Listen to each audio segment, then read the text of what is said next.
Next ఇంకో question అన్న.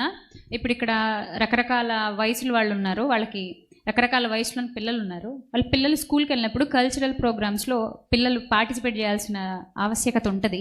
అలాంటప్పుడు ఆ కల్చరల్ ప్రోగ్రామ్స్లో రకరకాల పాటలు పాడాలి పిల్లలు, లేదా డ్యాన్స్ చేయాలి. అలాంటి వాటప్పుడు ఎలా మనం స్పందించాలి? మన పిల్లల్ని అలౌ చేయొచ్చా? నెక్స్ట్, పిల్లలు గేమ్స్కి వెళ్తూ ఉంటున్నారు. నాకు కూడా ఒక 3-4 తల్లులకి నేను కౌన్సిల్ చేశాను. పిల్లల్ని, ఆడపిల్లలు ముఖ్యంగా ఆడుకుంటామంటే వాళ్ళని స్కూల్లో గేమ్స్లో పేరు ఇవ్వకుండా ఆపేసి అమ్మాయిల్ని. ఇంకొకటి, మెచ్యూర్ అయిన ఆడపిల్లలకి పేరు ఇవ్వకూడదు అన్నట్టు. దానికి బైబిల్ ఏమాత్రం సపోర్ట్ చేయట్లేదు అన్నట్టు అడిగారు. కరాటే నేర్చుకోవడం, ఆడపిల్లలు కరాటే నేర్చుకోవడానికి పంపించడానికి కూడా బిబ్లికల్గా ఎలాంటి సపోర్ట్ లేదని వాళ్ళు చెప్పారు. సంగీతం, నెక్స్ట్ స్వరజ్ఞానం, సంగీత జ్ఞానం అంటే కొన్ని శ్లోకాస్ ఉంటాయి, మరి అది దానికోసం ఇదంతా తల్లిదండ్రులు ఎలా తీసుకోవాలి?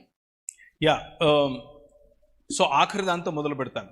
శ్లోకాలు అంటే మతపరమైనటువంటి శ్లోకాలు, మతపరమైనటువంటి ఉచ్చారణ, అలా చేస్తేనే దేవి అనుగ్రహం అనే పాటలు, అలా చేస్తేనే దేవుడు తృప్తి పడతాడు కాబట్టి అలాగే పాడాలి అనే పాటల యొక్క తర్బీదు మన పిల్లలకు అవసరం లేదు.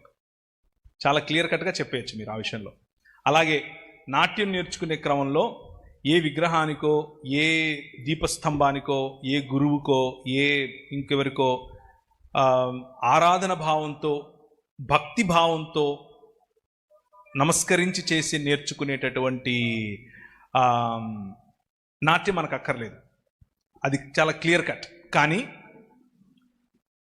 సంతోషంగా నీలో ఉన్న కళను వ్యక్తపరచటం, నీలో ఉన్న కళను దేవునికి ఆరాధనగా బయటకు తీసుకొని రావటం ఏం తప్పు కాదు. ఫైన్ ఆర్ట్స్ అన్న, happy fine arts are excellent, చేయాలి. ఇకపోతే కరాటే వగైరా. వయలెన్స్ అనేది బైబిల్ గ్రంథం మనకు నేర్పదు, మనం వయలెన్స్ చేయకూడదు. కానీ డిఫెన్స్ అనేది బైబిల్ నేర్పుతుంది. సెల్ఫ్ డిఫెన్స్ చేయాలి, ముఖ్యంగా ఆడపిల్లలకు నేర్పించాలి. అసలు కరాటే ఎవరైనా నేర్చుకోవాలి ఈ దేశంలో అంటే అది ఆడపిల్లలే నేర్చుకోవాలి, మగపిల్లలకు అక్కర్లేదు. ఎందుకు? వాళ్ళు ఎలాగో చేతులు గాల్లో వేలో ఊసేస్తారు. కానీ వాళ్ళను అడ్డుకునే శక్తి, మిమ్మల్ని మీరు కాపాడుకునే శక్తి మీకు రావాలి. మీకు ఆ టెక్నిక్స్ రావడం తప్పేమి కాదు, నేర్చుకోండి. ఇది నా అభిప్రాయం. ఎందుకు అనంటే మీలో నుంచి ఒక ఎస్తేర్ రావాలి, ఒక దెబోరా రావాలి. తప్పేంటి అందులో? అబ్సల్యూట్లీ బైబిల్ గ్రంథం దాన్ని ఏమాత్రం నిషేధించదు. లలిత కళలు, లలిత కళల్లో మన పిల్లలు ఉండాలి, స్పోర్ట్స్లో మన పిల్లలు ఉండాలి, సంగీతంలో మన పిల్లలు ఉండాలి, చెస్ కాంపిటీషన్లో మన పిల్లలు ఉండాలి, స్విమ్మింగ్లో మన పిల్లలు ఉండాలి, ఆర్చరీలో మన పిల్లలు ఉండాలి. ప్రతి రంగంలోనూ మీ పిల్లలు ఒక మిషనరీగా వెళ్ళాలి. నాకు ఇదొద్దు, నాకు అదొద్దు, నాకు ఇదొద్దు, నాకు ఇదొద్దు, నాకు అదొద్దు అంటే మతంలో ఉంటారు, బౌండరీస్ పెట్టుకుంటారు. మతంలో బతుకుతే ఏమీ రాదు. యేసు ప్రభువుని చంపింది మతమే, మిమ్మల్ని కూడా అదే చంపుతుంది. మళ్ళీ చెప్పనా, మీతో అందరూ ఏకీవిస్తామన్నా. చాలా యేసు ప్రభువుని చంపింది మతమే, మిమ్మల్ని కూడా అదే చంపుతుంది. ఆ మూసలో పెట్టి ఏం చేయకుండా చంపుతుంది మిమ్మల్ని. మీరు మగ్గి చచ్చిపోతారు. ఏమనుకుంటారు తెలుసా? నేను దేవుని కోసం బతుకుతున్నాను అన్న భ్రమలో చచ్చిపోతారు. అంతకంటే దరిద్రమైన బతుకు ఇంకోటి వద్దు. Live a free life. స్వతంత్రంతో బ్రతకండి. ఏంటా స్వాతంత్రం? ప్రభు అయిన యేసు క్రీస్తును అనుసరించాలి. ఆ అనుసరణ క్రమంలో ఆయన మాత్రమే రాజు. నాట్యము అనే రంగాన్ని నేను ఆయన కోసం పట్టుకుంటాను, వెళ్ళండి నాట్యంలో. సంగీతం అనే రంగాన్ని ఆయన కోసం ప్రభావితం చేస్తాను, వెళ్ళండి సంగీత రంగంలోకి. రాజకీయం ప్రభావితం చేస్తాను, విద్య ప్రభావితం చేస్తాను, వైద్యం ప్రభావితం చేస్తాను. ప్రతి రంగంలోనూ మీ పిల్లలను మిషనరీస్గా తయారు చేయండి.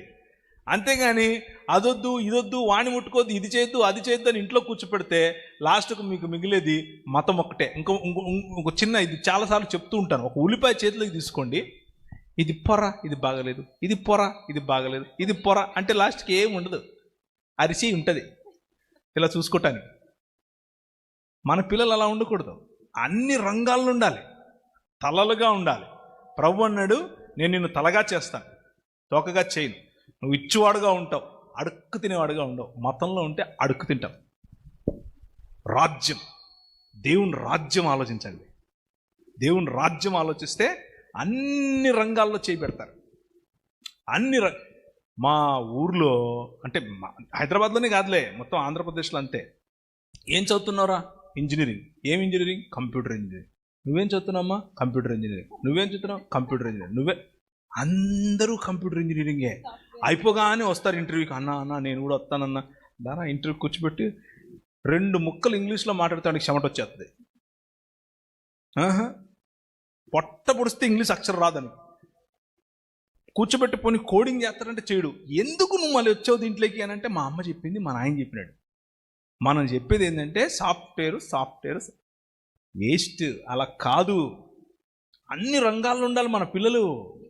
అన్ని కళలు, అన్ని రంగాలు, అన్ని వృత్తులు, అన్ని ప్రతి చోటు ఉండాలి. పార్లమెంట్లో మీ పిల్లలను చూసే ఒక కళ కనండి, విధానసభలో మీ పిల్లలను చూసే కలగనండి, కలెక్టర్గా మీ పిల్లలను చూసే కలగనండి, ఒక మంచి సంగీత విద్వాంసుడిగా మీ పిల్లలను చూసే కలగనండి. దానికి మతం అడ్డు రాకూడదు. మనం మతంలో లేం. మన ప్రభు మనకు రాజు. ఆయనకు వ్యతిరేకంగా చేయించే పాటలు, ఆయనకు వ్యతిరేకంగా చేయించే నాట్యాలు, ఆయన వద్దన్నది చేయించే మనకు చాలా సింపుల్. అర్థం చేసుకోవటానికి ఇది ఎంత కాంప్లికేటెడ్ ఏం కాదు.